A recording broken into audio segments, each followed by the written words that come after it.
头一终于买了他的新相机，第一台相机就买 full frame， 哇啦喂，为谁哦？我来了，有这么也才有羊。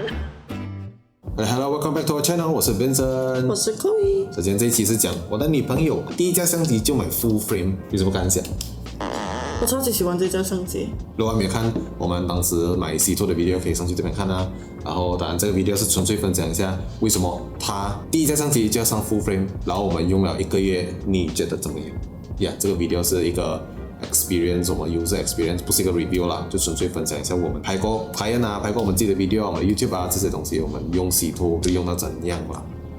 说简单来讲呢，我死都要这个相机是由于3个理由啦。第一，它是 full frame； 第二，它有 EVF； 第三，它很小架，跟它很轻。这个 video 会讲到全部到底它适合谁，到怎么他买啦。那这个 video 一个 disclaimer 先啦，不是 sponsor video first of all。第二，我以前是有用过第一架相机就是 A7， 我讲 A7 6500，然后当然那个相机有点老了，它要退休了，我们就买一个 ZV-E10。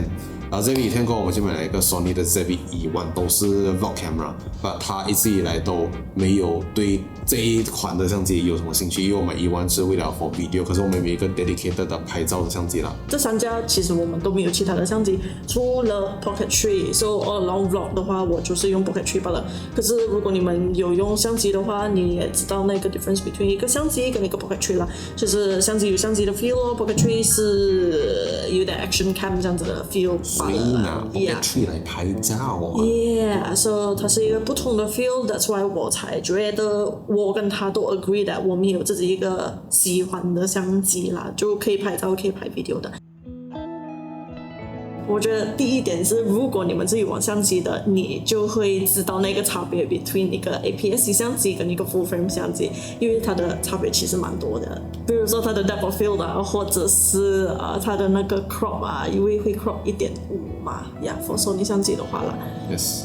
如果你们不知道什么是 full frame 跟 APS-C 的话，就是相机的这个 sensor full frame 就比较大个， APS-C 它就比较小个，这样子的意思。就等于 full frame 晚上拍东西的话，是它也比较能看得到，因为它的 size 比较大个嘛。第二就是它拍照的话，我们 iPhone 拍照会有一个 portrait mode 的，它的那个蒙那个它比较猛一点 compared to APS-C 了。如果你懂相机的话，这个 A7C2 它是33个 megapixel， 拍很清楚，你可以 crop 大也是看得到，是比较小台的 full frame， 因为它的收购哥哥的那个 model 叫 A7 IV。如果你没有玩相机的话，就是一个比较大台的。我们印象中就是哇，那 professional 大相机就是很大个，对不对？可是它比较 prefer 小一点的相机，因为比较好抓。A7C2 它其实跟它哥哥一样啦，就是 A7 IV 的基本上全部东西都一样，除了它的 autofocus 是 run by AI 的。就它可以 track 你是一个鸟啊，你是个人啊，你是狗啊，你是猫啊，你是飞机，你是火车啊。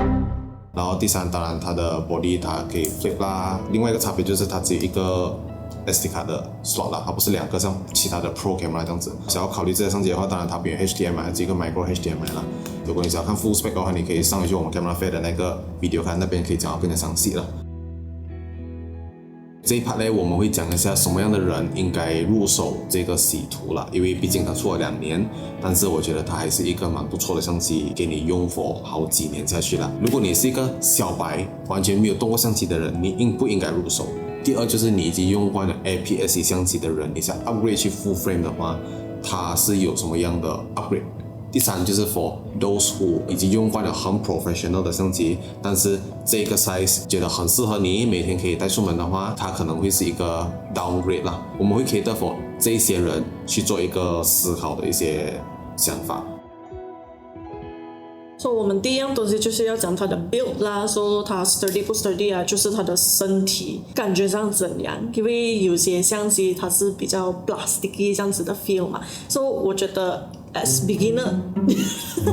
所以我觉得 as beginner 的话，你会觉得它真的很 muscly， like 它真的很像有做运动有去 gym 的那些相机啊。就如果你是有去过相机店的话，你有找过 Sony 的 vlog camera， 就是 E10 啊 specifically， 因为我们有，所以它抓起来整个东西比较 plasticky 一点，所以他们的价钱可以打下来嘛，对不对？但是 C2 用起来就是真的很 solid。然后当然它有很多 custom button 的觉得这样？我觉得其实它的 custom button 算多了 for me 啦 ，especially for beginner 的话，是你不会觉得很像哇太多东西，太多 button， 你也不知道要放按什么你也不知道要放什么东西。So far 我觉得这个我用到刚刚好。如果你是从 E10 这样子 upgrade 去这个的话，你当然肯定会 feel 到有差别啦。当然，如果你是用惯了 S7 啊、S7S 还是 S7R， 还是你是用惯了 A9、A1 的人或者你是用惯其他的比较 Pro 的相机的话，这个它有一点点 so-called downgrade 啦。第一，它也比较小个，我觉得是好处啦。但它的 build 它还是很 robust， 它不会觉得你买了一个很 cheap 的相机。你少的东西就是你没有那个 joystick 咯。有些 professional 拍照的人他们会 prefer 那种 joystick， 你可以看这样子啦。这个就是它的 joystick， 所以这个是没有那个 joystick 啦。然后第二点，当然它的 custom button 像他讲的是够用。如果你是 from 比较 pros 的 lineup 的话，是可能你会觉得它不够多。你讲它能不能拿来做 professional work， 它可以啦，因为 sensor is the same， 你都会有其他的方法来 go another way around to like make use of it 啦。所以我觉得其实是 OK 的。当然你自己要去试抓一下到底它的 quality 怎样。我们个人是觉得 OK。然后当然它的 custom button 肯定没有来的像 SM4 and above series。这样来的这样多啦，所以讲的 build 就大概是这样子。来到第二个 part 啦，就是到它的 EVF。这个 EVF 就是中文我会选 A7C2 的，哇，超级喜欢它的 EVF， 因为 I'm so sorry to professional camera users， 可是我很不喜欢那个 EVF 是在这边上面，但弄到它很大个。You know sometimes when 你是一个女生抓住一个相机，你不要它太大个，但又太重 ，and then 可以吊住在颈，它还是有一点温柔，有一点美这样子的那个 feel 呀。因为这个它的 EVF 是在它的 top left。And then 它是刚刚好这样子来看的，所以你不会觉得，如果它是在中间这边，是你的鼻子会动到你的 screen 啦，动到油啦。And then 它很好用，我们上 camera 也是有用它 ，and then 很大太阳的时候 ，it's very clear for me， 不是只是够用，因为它有 EVF compared to 没有 EVF。大太阳的时候，你真的是不能这样子来去monitor看你拍到什么东西咯，我觉得也比较难一点啦。但是如果你是 from professional 相机like SM4 above series 的相机的话，它会是受过一点点的 downgrade， 因为第一 resolution 没这样多，第二它也比较小个一点点的。但是它跟我都觉得我们很喜欢这样子的，就是在 top left 的这种方法，因为这个叫 range finder 了。那种叫 DSLR 就 SLR 的那种方式，就是在中间。我们比较 prefer range finder， 因为你看进去里面，你要拍照的时候，你的左边的眼睛你还可以看得出去外面你在放什么事情这样子，你这样你被挡住这样子啦。我觉得如果你是新手小白的话，你觉得这个东西适不适合你的话，因人而异啦。如果你是拍 video 的话，我觉得其实 flip screen 反而更加的重要。但是如果你是很 prefer 有 EVF 的话，那你需要去找有 EVF 的相机咯。But for beginner 的话，我觉得This is fine， 没有就没有了。一个 screen 给你就好了。Next。说到第三个 part， 就是也是为什么我买 A7C2， 它很轻跟小个，超级小个呀。Comparing to 其他 full frame 的相机，我觉得这个是算是小个又好抓，跟它很轻呀。如果你今天是配一个小个的 lens 的话，它就超级的轻呀。不要讲你配大炮了。So anyways， 如果你今天是一个 beginner 的话，这个讲真的，它 probably 有一点重量。如果你是 comparing to 你的 pocket 3啊，或者是你的 action camera 的话，可是 to compare with 其他的相机 full frame 的，它是 OK 的。除了你今天是从 APS-C 跳过来 full frame 的话，这样子它这个会稍微重一点点的，重一点点啦，不会收很多啦，因为毕竟它也是小价的嘛 ，material 也是不同，所以它一定会重多一点点啦。But personally for me， 我觉得我能接受得到这个重量。它是 OK 的，吊在颈 for the whole day 应该还好，因为我喜欢这一台相机是因为它够小个，可以放进我的 bag。像我早那时候有讲的，就是它很适合女生的手跟 Asians 的手啦。如果你要这样小个的setup 的话，是你要找小个的 lens 因为我们这边是 pair with 这个40mm 2.5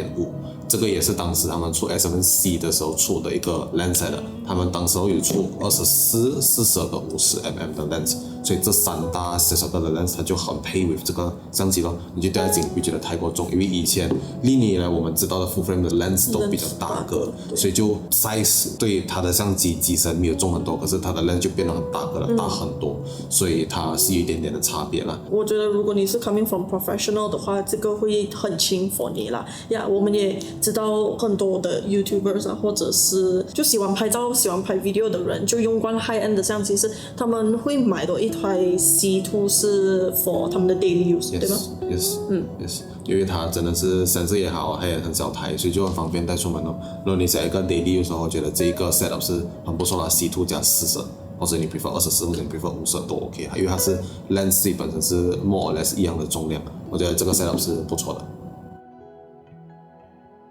所以我们接下来要讲的东西就是它的 mic 啦。当然，如果你要 compare for those 可能是 ZV series 的话，因为 Sony 出的 ZV series for vlog 嘛，所以它就会有一个比较大个的 mic capsule 在上面，所以它一个给你一个毛这样的东西，所以你就可以这样子直接拿来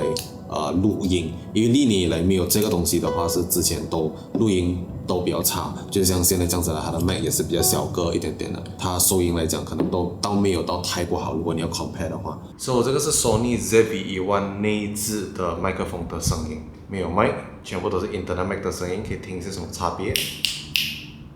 所以这个是 Sony A7C2 收到的声音，这个是没有 external mic 的，然后这个是一个手的距离，大概是这样子的声音啦。所以这个是 A7C2 上面有装 mic 的声音，然后这个是一个手的距离，你 vlog 会听到这样子的声音啦。所以这个 quality 是不是比较好嘞？当然，我们个人会建议你可以买 Sony 的一些external mic shotgun mic 啊，或者你可以买一些 lav mic， 像 DJI 的 Mac Mini 这样子就比较小个 clip on， 所以你收音的 sound quality 就比较好咯。做到第5个 part 啦，就是它很容易用，就是如果你是新手的话，或者是你是 coming from APS-C， 或者是你从 other brand 跳过来Sony的话，我觉得它的 interface 很容易明白 ，even if 你是新手的话啦，因为通常 settings 的话是它弄给我的 ，but 现在我有自己的相机了啦，所以我也是刚刚学很多的 settings， 就是它 swipe up 可以做什么，如果我拉下来可以做什么，then 去它的 menu 有什么，它其实不会说很复杂，很 user friendly 啦 ，I would say 那个 interface 它不像其他的 brand that 你需要会用相机。因为是哇那 setting 出来样子。Then after that 有可能他们的 interface 是很像20年前的那一些 interface， 就有点老了的那一些 interface 啦。就你看到都不想用了，something like that 啦。But anyways， 这个它超级容易用，因为 Sony 的 interface 我觉得是不错啦，毕竟他们也是刚刚 update 不久。旧的 Sony 的 interface 就是 E10 啊这些，它都还是用是旧的。这个新的 interface 我个人是觉得蛮容易明白啦，因为我也是从用 Sony 用了差不多7、8年。然后它的之前的那个 interface 是有点点的，把新的这个我觉得它很容易明白，容易去 navigate 啊，你要调什么 setting 你大概都知道在哪里。我觉得 ease of use wise， 我觉得 for beginner friendly 都还算 OK， 不会觉得太过 overwhelming， 然后甚至你不知道做什么样子。我觉得 ease of use not bad。So 第6点就是它的 megapixel， 当然这个相機是传承了 A7 IV 的 sensor 啦，才33个 megapixel， 所以拍照来讲的话 typically 我们知道的 APS-C 相机 generally 都是在20多，我觉得20多其实够用了，像 E10 样子其实20多也是够用，但有一个33的话你就可以 zoom in 多一点点，所以有时候你拍照你要拍更远啊，可是你的 lens 拍不到这样远啊，你可以 zoom in 多一点点其实也 OK，然后或者你拍照的话有时候可能歪了是什么，你 zoom in 一点点是其实都 OK， 我个人觉得33个 megapixel 很好用，因为我现在在用做一个E1拍照只有12个 megapixel， 所以我 crop 进去一点点的时候我就很明显。虽然 social media use 的话是10个 megapixel 是够用啦，但是如果你想要33个 megapixel 你要讲 crop 其实都还蛮不错一下的，所以我就觉得它是一个优势啦。当然它的 file size 会大一点点吧，我觉得是 bearable， 我觉得是 OK 的。At least 你有那个 flexibility of 你要 crop 那你要怎样 rotate 都可以。可是如果你只是拍一个12 megapixel 的话，那这样子你要 frame 好来，你要想你的照片要怎样弄啦。虽然东西你都一定要 make sure that 你不会再 crop in the post。对，虽然现在你讲 AI 有什么 sharpening 这些 tools 啊，弄清楚一点啊。都 OK 的 ，it's just that 相机的 sharpness 是有差别咯，说到第7个 part 了啦，就是我们讲的颜色。说第一个部分我想讲的东西是它拍照啦，因为我拍照比较多嘛。说它拍照的颜色超级美，超级美的定义不是讲说 comparing to 其他 brand 的这样子，它 like 哇 like 你看到这张照片你就知道是它，不是。Sony 的 color is all along known as all rounder 啦，就是它拍 landscape 美啊，它拍 portrait 也是 OK 啦，就它拍什么都 OK 的，它的 color 是 all round 的。它只是没有一个特别wow 的一个颜色了。Yes， 像徕卡、富基都有一个自己很 dedicated 的颜色，也这样子。对。Sony 就是它就是很平均的给你了，对overall 都蛮不错。对其实都 OK 啦。可是我有一个小小的缺点有点烦，就是它的皮肤颜色不够 pop 不够美，它差一点点啦。虽然 for us 我觉得 it's okay， 因为我们 at the end of the day 也会丢进 editing software， 就是 Lightroom 啊，或者是在电话调啊，会调那一个颜色多一点点，其实还好。可是如果你今天是拍了就直接要 post 的话，有可能你要调它的 settings 多一点点 to get something that you want。它不是一个一拍就可以直接 post 的一种相机。除了你是不是像我这样子这样 picky 在我的脸的颜色呀？因为我难得化妆到这样子呀，擦了粉底 and then 它拍出来的是一点不到那个颜色，我就我又再调过。历年以来，其实 Sony 都不是很擅长人皮肤颜色这件事情的，以前都是 Canon 都比较强，但我觉得现在都还不错，因为之前 Sony 会either有时候偏青，有时候偏紫，所以现在这个新的sensor出来的颜色，我是觉得蛮 neutral， 还算 OK。以前是有问题，现在是 OK 啦 ，acceptable 啦，我觉得是不错的。所以如果你要调的话，是可以调得到，有可能以前的是你调了还是有点怪怪这样子啦。At the end of the day， 如果你是女生的话，你拍了你的照片，有可能你会 P 图 ，right？ 所以你过后才加回你自己的脸的颜色。So far for us is okay， 因为我们没有这样调，而且我们通常都有做 post production。对 ，so doesn't really matter for us. It's fine for me. I love this.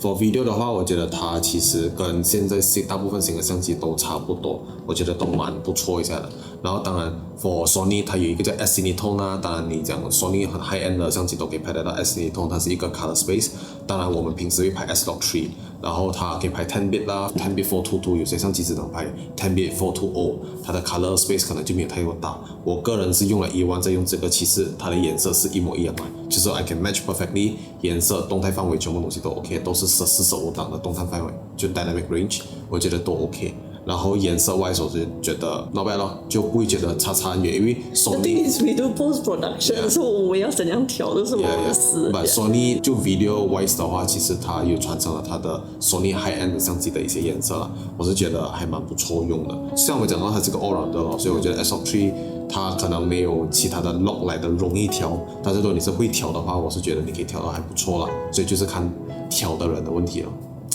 就是这样子。So 我们来到 autofocus。So autofocus 其实我也没有什么东西要讲，因为它的 autofocus 是 I would say on the market is one of the best. Do you agree? Yes. Sony 的强项就是在 autofocus， 我觉得 autofocus 从以前到现在 Sony 都是很 fit。Yes. So 它的 autofocus 像刚才Vincent有讲到，鸟啊，你是个人啊，你是狗啊，你是猫啊，你是飞机，你是火车啊，都可以拍。它有自己的 focusing。怎么太大个你咬不到咩？So far 它的 AI focus 我们也是用来我们很喜欢，可以放置在那边，但过后 track 我们，它也很难会 lose focus， 除了你 go out of the frame 啦 ，AI autofocus。因为 Sony 旧的相机都没有这个新加的这个 AI autofocus system 了，所以就很像E10这样子。其实它是2年前出，就是 with 这一个相机E1也是有，所以E10这样子都没有。像 S7IV 出了差不多3-4年，也是之前的相机都没有，所以我觉得这个是一个加分啊。尤其是 for 我们做 video 的人的话，还是拍照的话，有时候你不需要花太多的心思去想那个 focus 有没有到位这样子，它都可以帮你抓得蛮准的。我觉得我们用了来拍 client even 拍我们自己 video 都是在 autofocus， 不需要换去 manual focus， 我觉得是 autofocus fit。Yes， 超级 fit。来到了拍 video 这件事情啊 ，video wise 的话，我觉得当初很多人都在嫌弃 A7C2 啊 A7IV 啊为什么没有 4K 60，就是你可以拍慢动作这样子，它不是没有，它只是会 crop， 它会 crop 1.5，就等于你变成这个相机的 focal length，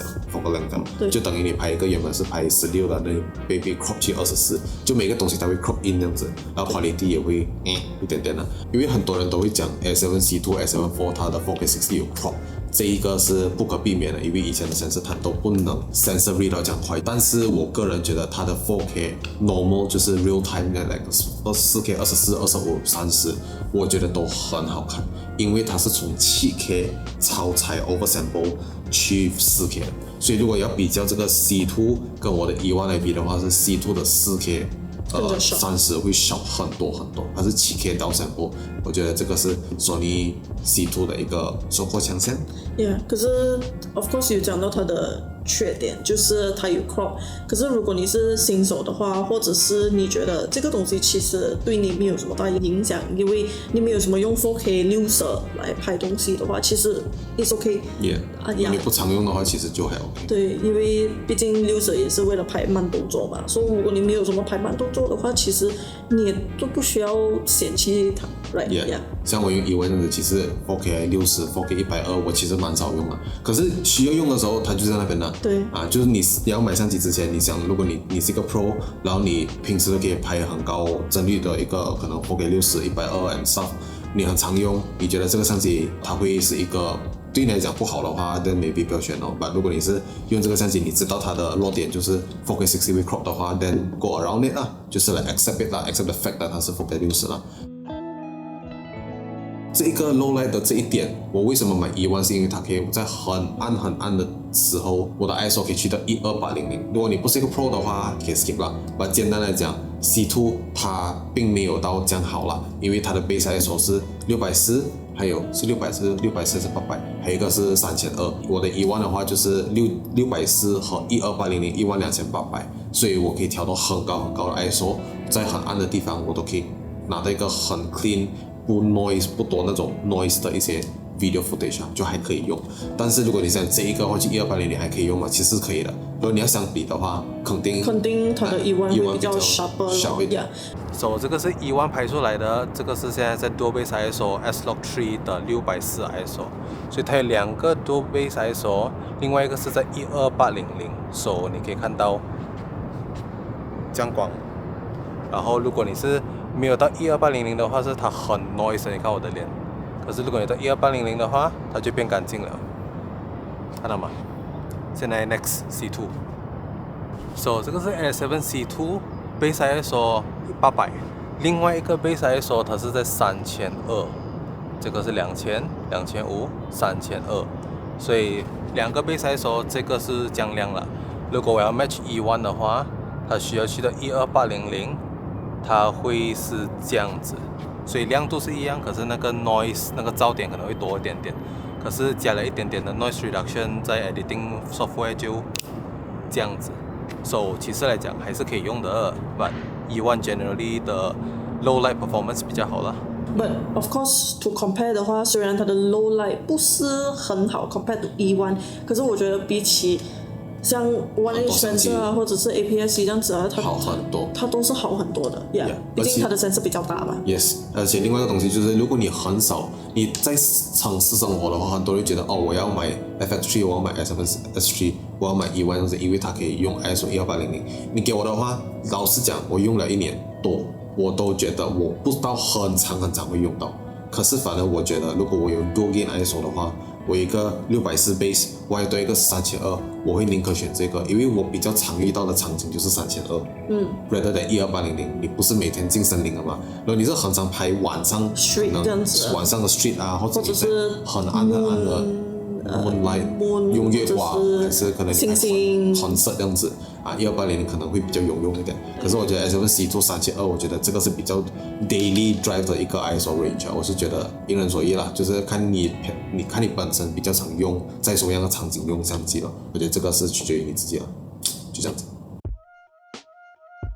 So 到最后一个啦，就是它的价钱。So 我觉得这个价钱 for beginner 它有一点点稍微的辣啦。如果你的 budget 没有这样高的话，也有人的第一次买相机，可是他们有比较高一点的 budget 的话 ，then 他们去那个柜台就直接跟那个人讲，哦，我要很 high quality 的，我的 budget 是比较高的，你可以介绍我什么？但这样子那个人是，我觉得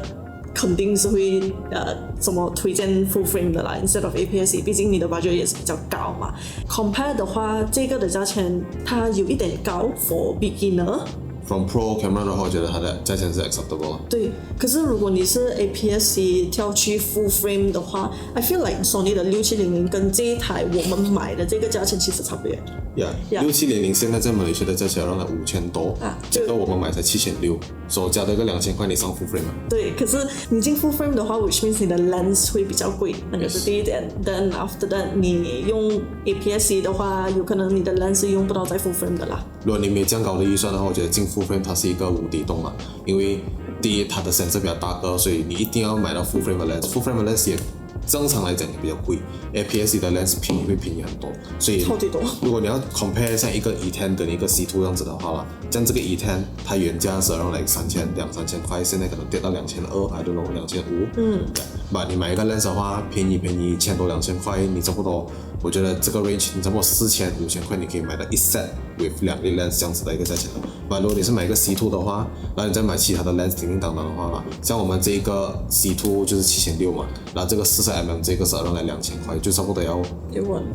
9000each，是差不多1万块了。你还没有买其他的 lens 给，所以基本上 full frame 的 lens 都是在3000出 ，APS-C 的 lens 都是在around like 1-2000这样子都买得到了。所以我觉得价钱投资外，我觉得 full frame 肯定会贵比较多了。OK 的，如果你讲今天我买这架相机 plus 它的 kit lens 啦 ，I don't need any other lens， 也 OK 的，就看你的 budget 是怎样了。想要玩相机的人都不会只有一个 lens。